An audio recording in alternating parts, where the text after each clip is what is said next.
Assalamualaikum warahmatullahi wabarakatuh. Kami dari kelompok 1 yang beranggotakan Gali Subhan, Ihfad Hamzah, Ilham Wifdah Irawan, Nur Muhammad Iskandar, Rika Mawarsari. Di sini kami akan mempresentasikan tentang manajemen dana bank. Manajemen adalah ilmu dan seni mengatur proses pemanfaatan sumber daya manusia dan sumber-sumber lainnya secara efektif dan efisien untuk mencapai suatu tujuan tertentu. Tujuan manajemen bank: 1. Memaksimumkan kemakmuran pemegang saham dapat ditempuh dengan memaksimumkan nilai sekarang perusahaan. Yang kedua, sebagai pedoman dalam pengambilan keputusan yang mempertimbangkan faktor risiko. Ketiga, mempertimbangkan kepentingan pemilik, kreditor, dan pihak lain yang berkaitan dengan perusahaan. Sumber-sumber manajemen dana bank. 1. Dana dari modal sendiri. Sering disebut juga sebagai dana dari pihak pertama, yaitu dana dari modal bank sendiri yang berasal dari para pemegang saham. 2. Dana pinjaman dari pihak luar. Sering disebut juga dengan dana dari pihak kedua. 3.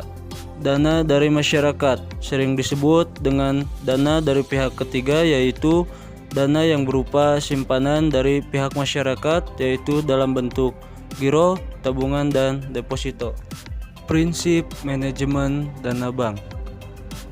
Sumber dana jangka pendek digunakan untuk investasi jangka pendek.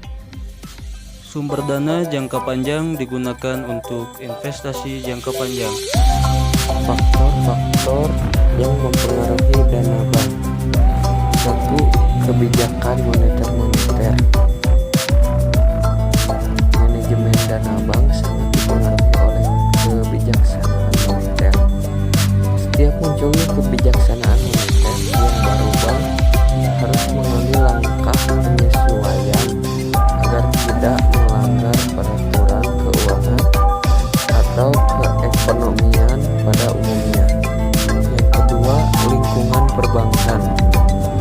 Lingkungan perbankan baik internal maupun eksternal akan mempengaruhi gaya manajemen dana suatu bank. 3. Mobilisasi dana. Dana yang ada di dalam masyarakat sifatnya relatif terbatas yang diperebutkan oleh perbankan dan lembaga-lembaga keuangan lainnya. 4. Pasar modal.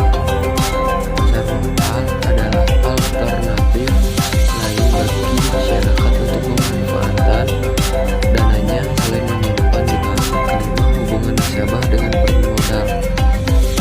Dalam masyarakat terdapat dua pihak, yaitu mereka yang mempunyai kelebihan uang atau pemodal, dan di pihak lain yang mengalami kekurangan uang atau peminjam untuk memenuhi berbagai macam kebutuhannya.